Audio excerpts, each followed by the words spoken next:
now at Space-Comm Glasgow. We are showcasing Scotland's capability in space. We are looking at the latest trends, what's new.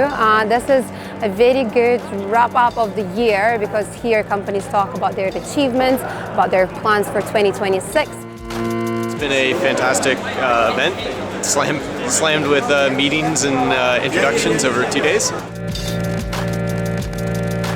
Although physically it's quite a small space, it's incredibly buzzy, and there's just so many people coming together, international audiences, and they've all come here to Scotland because they recognise that Scotland is really where it's at in terms of the space sector.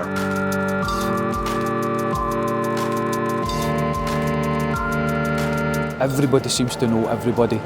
You only have to be at maybe 2 or 3 Space-Comms and you see, not in a bad way, the same people all trying to go for the same goals.